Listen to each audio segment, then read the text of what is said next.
People even cry observing themselves or different parts of their body. People indeed live with a very sensitive soul.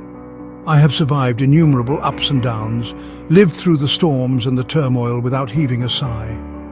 I never gave up and fought with utmost valor, saying, I am not unmanly to cry. But today, all of a sudden, gazing at my hands, palm and the body, I am crying. Their mere sight gives off an acerbic taste. Seeing such withered condition, tears stream down from the eyes. The hands rest before my eyes. There is no difference between them and those my father had 40 years ago. The wrinkled, sagging skin. The beauty of youthful hand has disappeared. I remember father. As I gaze at the mirror, I find many of similarity between his face and that of mine. My visage too has turned out to be like that of my old father's. My heart fills with immense love for him, and I start to show compassion for myself as I resemble him. I have become old. Alas, the old age has effusively seeped into my life. Old age. During the old age, physical disability and loneliness appear as twins. There is nowhere to reach, no destination, but the travel continues. Nothing left to achieve, no ability but having to keep on the effort. The phase of reaching the end, beauty, strength, youth, courage, compliance, or the period when all the lively beauties seem to desert. A nudged feeling of reaching closer to death. It is painful to think of having to leave this beautiful earth, but this is the ultimate truth. A cycle, a rule. Nobody here is immortal. Death gulps down every single being. The premonition of death itself pierces the heart. We have to die. We have to leave this earth. My father died, my mother passed away, and all the ancestors have died. Now it's my time. I have to leave space for the future generation. If I would get to live one more life. I dream, but has anyone got two lives ever? I too am a setting sun beside the hills, a flickering oil lamp. I have to go. When I am engulfed in the frightening solitariness, the feeling of death has bequeathed. My grandson in his baby step comes mewling monosyllables, seeking comfort in my lap. As he does this, I feel radiance piercing through the dark gloominess that clouds my heart. I forget my old age, loneliness, despair, and start seeing the bevy of future generation in his face. Grandson, isn't this a continuity of my life? Me, then my son, grandson, great-grandson, and so on. I feel they are the chain of happenings. Somewhere from deep within beams the sun rays. Tears dissolve in the eyes. From the image of a father I transform into myself and then to my budding grandson, unknowingly. Even when I am no longer there, my remains, a part of me or my children, will continue living in this earth. I'm filled with a sweet sensation. Enthusiasm, happiness and pride starts bursting inside me. Grandson. Until a few years ago, I despised being called a grandfather. The same happened to one of my friends. He has mentioned in his memoir about how his blood boiled at the mere mention of grandfather. But after the birth of one's own grandchildren, the word grandfather seems to have become saccharine and natural. My granddaughter frequently addresses me Kopa, grandfather, grandfather. In this addressing there is a relation which gives an idea about a growing family tree. I'm satisfied with this. After the birth of my grandchildren, I have started taking great pleasure in their innocent world. The songs that had been long forgotten have found its rhythmic voice, and I begin singing unintentionally. I can still sing and dance in a youthful manner in their naive world. I rejoice and feel that a harmonious life has begun once again. The grandchildren are truly lovely. Perhaps that is the reason people say one loves them more than their own children. I wish to see my grandchildren to be the most satisfied.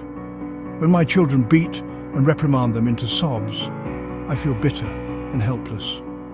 Rebuking my son and daughter-in-law, I take them into my lap.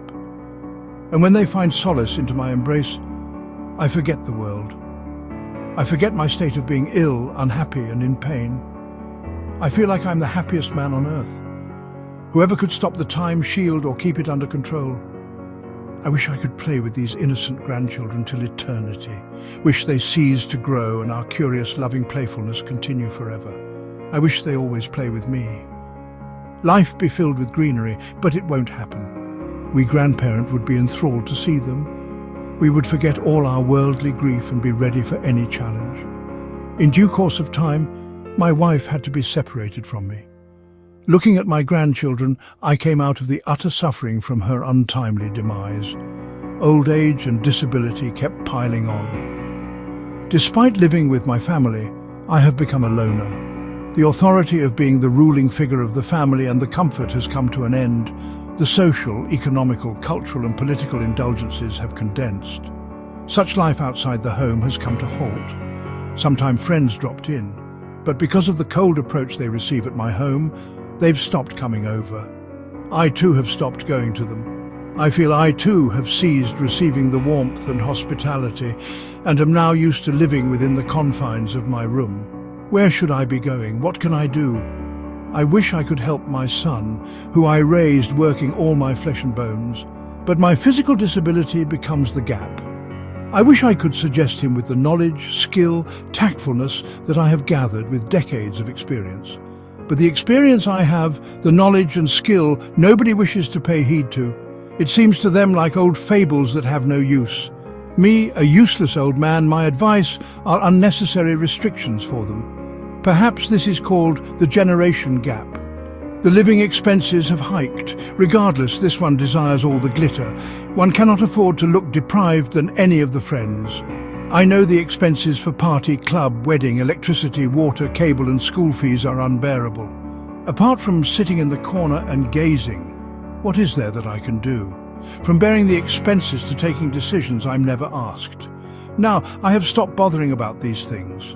I repeatedly read books twice, thrice in my room. If my granddaughter, who has now started understanding stories, comes to my room, I tell her folklores and stories from Panchatantra and Aesop's fables.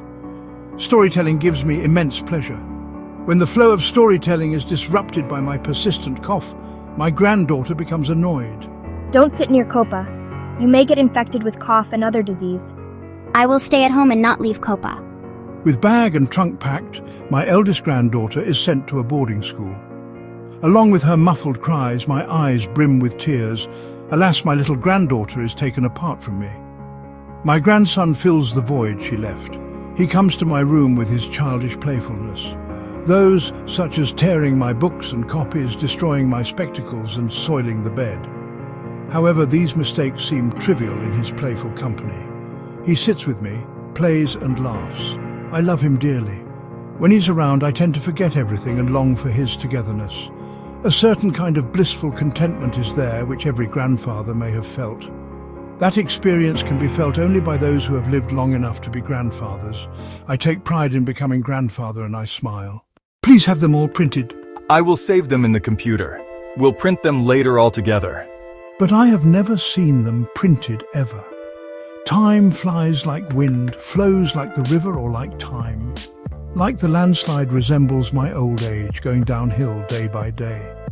Each day I'm becoming weaker and lesser able. Now that my grandson has started spending his time with his playgroup at the Montessori, I feel no friends to talk to and play with is somehow disturbing. One day, all of a sudden, my son and daughter-in-law bring new clothes and ask me if it fits me well enough. I feel happy at the prospect of being in their thoughts. Old age homes, orphanages, and hospitals are practically purposeful.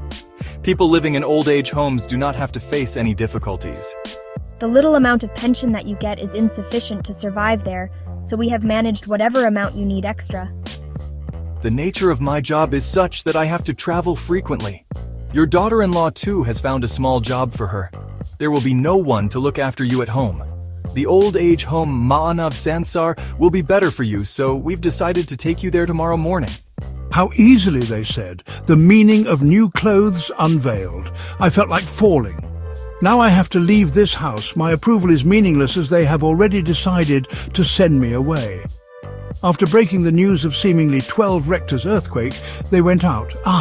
This house, this room. My wife and I had built it with great perseverance and desire. It is in this house our children grew up. Today they have become competent and able enough to load me with their decision. Is this the technical, cultural and social change that New Age has brought along? Now, I cannot call this house my own. Apart from accepting their order, I have no other choice. This is my house, my room, my bed. From tomorrow onwards, nothing will remain with me any longer. I won't be in this house. The decades that I spent my conjugal life in will no longer be with me. Alas, I touch the walls and bed like I felt my wife while she was alive. Like a traveller asking for leave, teary-eyed, I look intently. I look at the room, the bed, and everything else. Tears flow like river, but what significance does it have? I feel everything in the room and kiss them, disillusioned and utterly saddened. I cannot sleep whole night, I think. The house, room, bed. Today is the last day.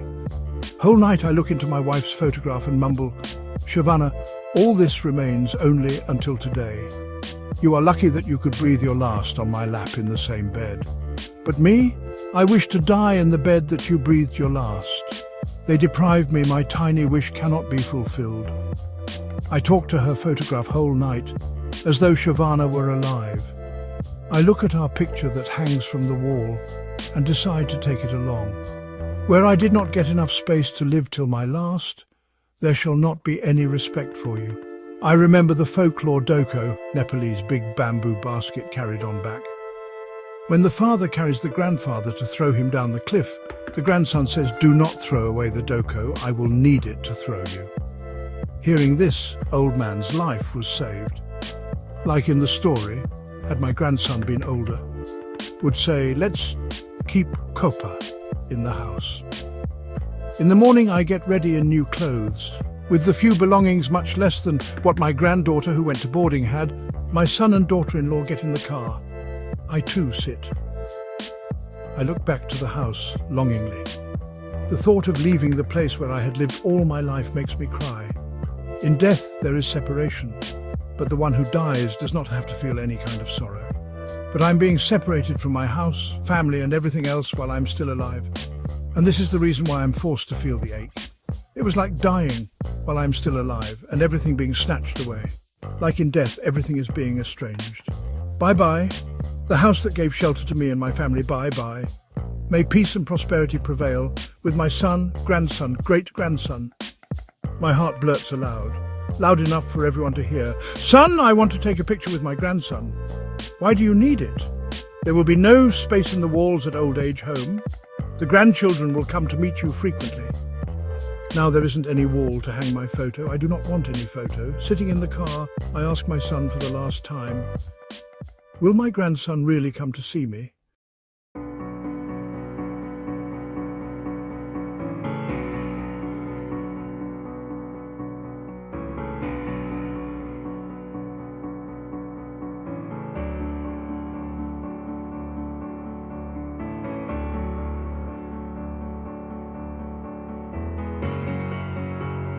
My daily life is interrupted and rebuilt. If my granddaughter, who has now started understanding stories, comes to my room, I tell her folklores and stories from Panchatantra and Aesop's fables. Storytelling gives me immense pleasure. When the flow of storytelling is disrupted by my persistent cough, my granddaughter becomes annoyed. Don't sit near Copa. You may get infected with cough and other disease. I will stay at home and not leave Copa. My grandson fills the void she left. He comes to my room with his childish playfulness, those such as tearing my books and copies, destroying my spectacles and soiling the bed. However, these mistakes seem trivial in his playful company. He sits with me, plays and laughs. I love him dearly. When he's around, I tend to forget everything and long for his togetherness. A certain kind of blissful contentment is there, which every grandfather may have felt. My son take my and grandson's pictures in different poses. My son even shoots a movie of us. I will save them in the computer. We'll print them later all together. But I have never seen them printed ever. When my granddaughter comes to visit and listens to my stories, I feel renewed. When my grandson spends a morning with me in the garden, I taste simple happiness again.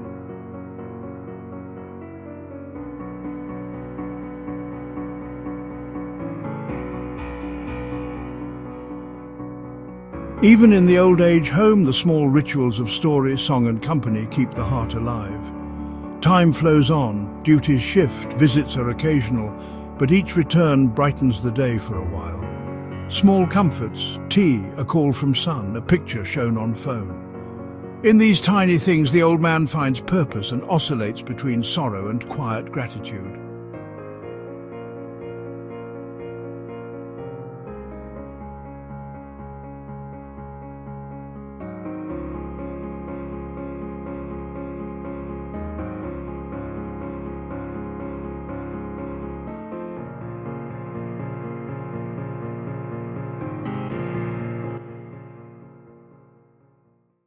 In the morning, I get ready in new clothes.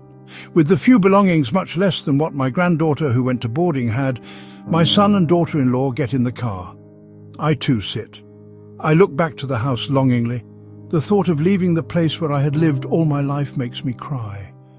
In death, there is separation, but the one who dies does not have to feel any kind of sorrow.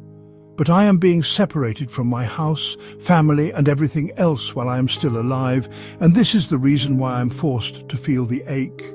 It was like dying while I am still alive and everything being snatched away, like in death, everything is being estranged.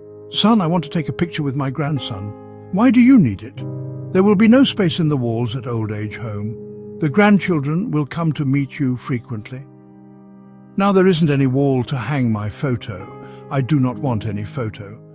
Sitting in the car, I ask my son for the last time, will my grandson really come to see me?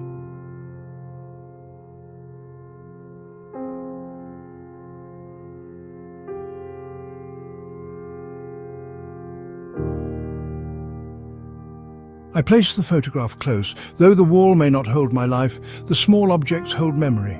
He settles, hearing distant laughter of children outside.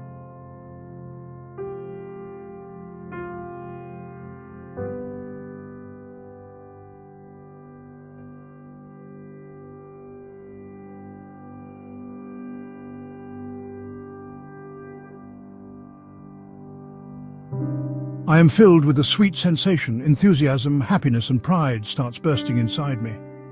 Final reflective lines repeated as whisper, the continuity of generations, the small pleasures, the ache and the joy.